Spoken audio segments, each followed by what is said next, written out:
let's get into the opener because there's a lot of big storylines. If you've been literally, if you're not following our Farm to Fame on Twitter, Maddie does such a good job.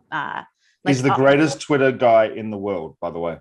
I mean, I had somebody at MLB Network stop me in the dugout at one of our games. And she was like, hey, I help with minor league coverage for MLB Network. And I only follow Farm to Fame. She was like, that is where I get all of my information. And I was like, Maddie Mass is incredible. You know what else is incredible? DraftKings. And it is time to step up to the plate with DraftKings Sportsbook, an official sports betting partner of Major League Baseball. New customers can bet just $5 hairs on any game and get $150 in free bets, no matter what, win or lose. So if you're looking to turn a small bet into a big payday this baseball season, you can do that with DraftKings single game parlays. Create your own parlay by combining multiple bets, like which team will win, total runs, extra innings, and more. And boom! I love the bold in the ad read. You have a shot at an even bigger payout. Right now, if your single game parlay doesn't hit, you can get a free bet back up to $10. DraftKings is just like Peter Moylan, safe, secure, and reliable. Best of all, you can deposit and withdraw your cash whenever you want. Maddie, is there a parlay specifically that interests you? If it's not Villanova basketball season, don't ask me about parlays. That's what I'm talking about, Maddie. Okay, well, Stay true to the ad yourself. read specifically told us to talk about A specific parlay. says, please talk of a parlay that All right. interests you. I'll give you a parlay that interests me. I don't even know what a parlay is. I don't know either. Aaron, okay, well, that's just concerning somewhat, but I know what a parlay is. I know what a parlay is. I'm here. Wiley, you go, got one. Aaron No, Judge, whatever the next game the Yankees play, Judge 2 home runs, Stanton home run, Rizzo home run, Matt Carpenter 2 home runs, Trevino home run. Put $1 on that, walk away with 2,500. So there you go. Shout out to Matt Carpenter. What's Judgy on pace for? 60 something. They said it yesterday. It's like 125 runs, 122 RBI. Mediocre. What's his average? 314. Above 300. Yeah. Yeah. What? Bet on yourself, kids. Bet on yourself. Bet on yourself. Yeah. What? Yeah. I love that for him. And I also think that you should download the DraftKings Sportsbook app now. Use promo code JOMBOY. New customers can make any $5 MLB bet and get $150 in free bets, no matter what. That's promo code JOMBOY at DraftKings Sportsbook, an official sports betting partner of Major League Baseball. Minimum age and eligibility restrictions apply. See show notes for details. MLB trademarks used with permission. All right, folks, let's get into the opener because Ivan Melendez for Texas. This is a guy, if you listen to our episode with Ashland at the start of the baseball season, she talked about Ivan Melendez a ton. He just broke Colorado Rockies Chris Bryant's college home run record. So he hit his 32nd home run. I believe that was yesterday. Mm-hmm. Where is he? I mean, is he top 10? Is he, where is he projected to go? 115. What? Yeah. On MLB.com, he's currently ranked as 115 in the draft board. Wiley. Now, if that doesn't move up after this season, I believe they updated it at some point throughout the season, but does he not have a position? Does he not? I think that's part of it, Peter. I think that's part of it. And he's a little older. You know, he's a fourth-year guy, and we can sit here and have a conversation whether that should be a big deal or not. But I do think teams kind of draft based on, okay, you know, is he 22 years old in 6 months, or is he 21 years old in 3 months, and those types of things. So it's only his second year at Texas, but he started his career at a JUCO. But Baseball America's got him 86 on the draft board. We're climbing. So he's moving up. I mean, especially because in their last update, he was 185. So he moved almost 100 spot. Oh, that's good. So, I mean, he's definitely making an impression. It's at 32 home runs. And like you said, Kelsey, I mean, you break Chris Bryant's BB core record with 32 bombs, and your nickname's the Hispanic Titanic. I mean, what more do you want? So Wiley, I think where I get confused with college baseball is I'm so used to looking at MLB numbers and knowing, if somebody's hitting 25, 30 home runs, you love that. What's the number of home runs in college baseball where you love that? It's funny because I would have almost given you a different answer prior to this year. This year has been so offensive. I was looking this up a couple of weeks ago, and the ACC, obviously I keep a close eye on that, given my ties to Georgia Tech and then some of Valley's coverage. And, that league has always been offensive, but this year the slugging percentage across the conference was up 30 points. Wow. And the same was the case in the SEC. So the whole sport, it's kind of what you saw in Major League Baseball. I think what was it? I know 2019, obviously, but 2017, like it almost feels like it's a new offensive environment. There's some speculation. Yeah. Oh, I think there are some who think that might be part of it. I probably don't know enough to sit here and say one way or the other, but there are people who would say that, yeah, it's a little different this year. But so going into this for you or. Yeah, let's see. This is all I got in my hotel room. I got an orange, by the way. Wait, what'd you just show? This is my problem. I had a little fruit tray brought in. This is pretty much what we got. This is my only prop op. That's fine. Yeah, no. I would have said 20 in my mind. 20 home runs in a season is the equivalent of like 50 in the big leagues. Wow. For me, it's kind of how I viewed it. But again, I think that's changed this year. I think you almost got to add 5. With that said, Melendez hitting 32 is still bonkers. And I got, with all due respect to Oregon State's Cooper Jerpy and even Kevin Parada, catcher at Georgia Tech, is going to be a top 10 pick. I think Melendez is probably going to be your Golden Spikes winner. Right? It's hard not to see a guy whose team has gotten to the College World Series, broken Chris Bryant's record. Speaking of which, do you guys know where Chris Bryant went to college? Yeah. But I feel like I have to know that. You do have to know that. That's fair. University of San Diego. San Diego, yeah. With your favorite player ever, Connor Joe. Yeah, absolutely. I didn't know that. Connor Joe is my favorite player after being in there. But anyway, that's enough story. Literally every time I tweet about him, it's your favorite player, Connor Joe. Freaking love Connor Joe. But that's awesome. They're the Toros, right? I'm making that up. Yeah. Toros? What a great. Yeah. The Bulls. Is Ivan Melendez the best power hitter in college baseball this year?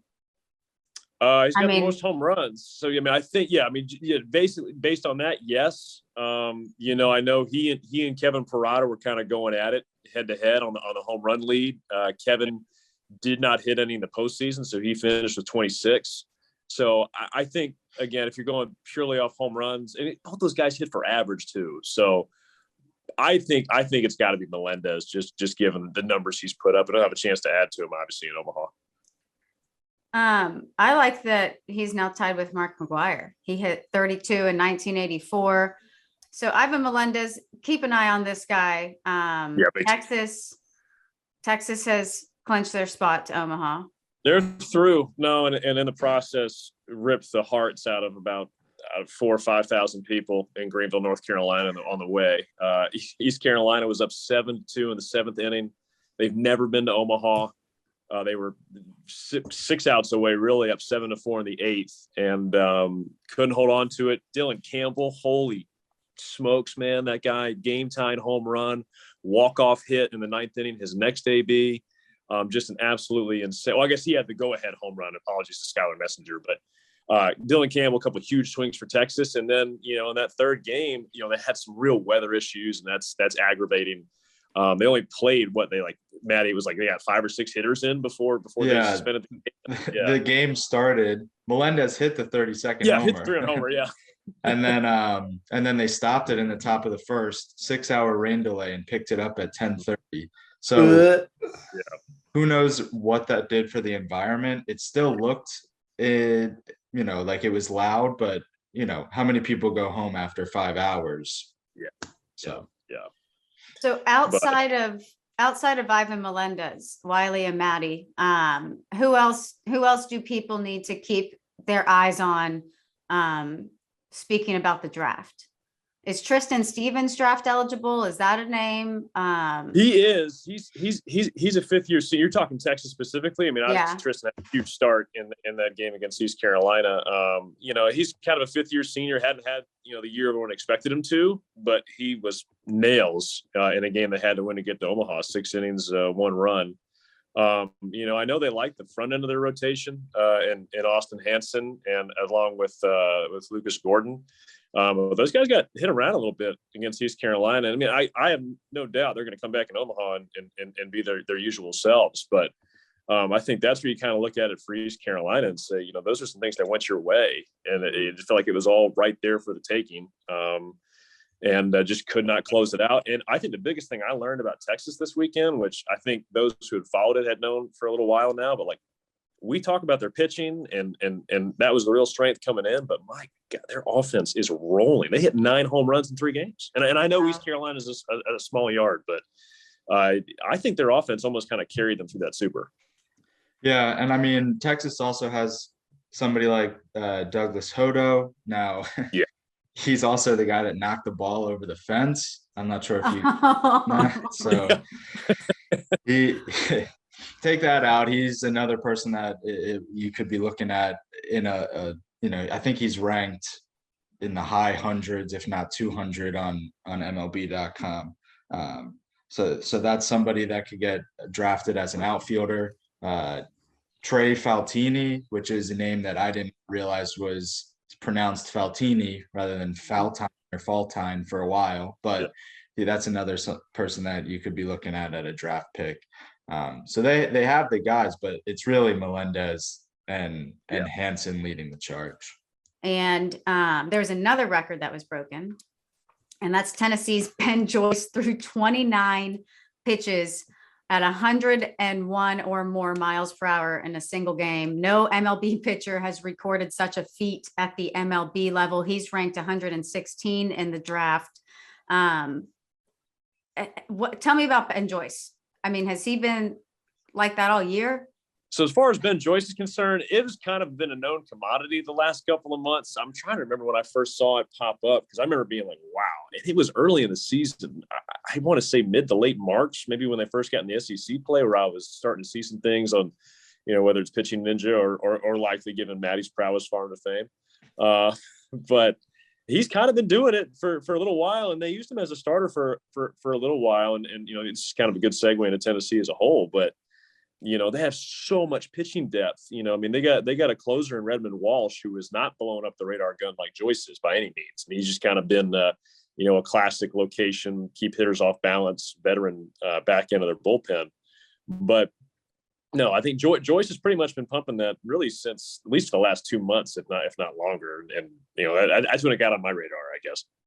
And we talked a lot about Kevin Kopps last season. We know, that there can be a lot of value behind college relievers, but are you surprised? I mean, and I know that you had just looked up a different draft ranking that had Ivan Melendez higher than 115, but to see Ivan Melendez ranked at 115 and Ben Joyce ranked at 116, I mean, they're valuing this reliever as much as the guy who led college baseball in home runs.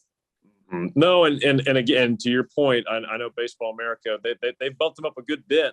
I think they just feel like there's a lot of risk as far as reliever risk when it comes to him. I don't think he really profiles as a starter. Sliders pretty good, and let's be honest, it doesn't have to be much better than average to have success throwing the type of velocity that Joyce is throwing. But he's again an older guy. He'll be just shy of 22 years old when the draft goes down. And again, he hadn't been a look at the slider for strikes. So I think my gut would be, I think teams are a little hesitant to invest at the top of the draft if you've got a guy who's likely going to be a reliever. Pete, do you care about velo anymore? Yeah, when it's 104, yeah. I mean, I care about all velo, if I'm honest. But yeah, I think guys now are getting the games at the big league level is changing, and there's more of an emphasis on strikes rather than stuff at the moment. And I think it's I think there's going to be a shift back. Big velo is always going to be a thing because it always has been. But if you can have both, then you're going to be unbelievable. Y'all know who I think about a lot when I think about velo, and I wish I could remember his name, but I can't. But it was a reliever that the Braves had like Mauricio Cabrera. Yep. I was gonna say in like 17 or 18. Yep. And I mean, they were really, really helpful for him, even in a closer role. And then he just kind of, I think there were some issues He had one good 6-month period where he was unbelievable. He had one period where he was locked in, and then he just couldn't throw strikes anymore. I love how you got that so quick, Wiley. Well, because I was as excited as you were about it when Yeah. it came up. Everybody's like, "Oh my gosh!" And then I remember you kind of had a chance to revisit it too, because we're looking up, last time a Braves pitcher touched 100 and all those types of things. Now with Spencer Strider coming up, and we're going back, oh yeah, Mauricio Cabrera. So he's been top of mind anyway recently, given what Strider has done. Yeah. But no, I mean, I remember to this day being like, oh my gosh, and that was not that 100's commonplace now by any means, but obviously he had Chapman, who was Cincinnati, and that was like, whoa. But Cabrera to me was kind of one of the first other guys I remember who were able to just reach back and get 100, seemingly anytime they wanted to. Yeah. Man, I wish that relievers were more valued in the draft. I mean, you see Kevin Kopps was the guy last year. Now he was part of a no-hitter in Padres AA this season. Yeah, he pitched an inning, but he finished off a no-hitter. And he's already at AA less than a year after being drafted. So that's somebody that's going to be an impact arm with the Padres. And then, not that I just want to make everything Yankees based, but their bullpen is shut down and they have the best record any baseball team's had in a long time. So just not valuing relievers in the draft always baffles me a little bit. So I'm hoping that Ben Joyce gets what he deserves in this draft. Not that I'm going to make this all about the bullpens, but look at how impactful the bullpens have been over the last 7 or 8 World Series. Talk to me about value about bullpen arms. Give me a break. It's bullshit. Tell him, Pete. I will.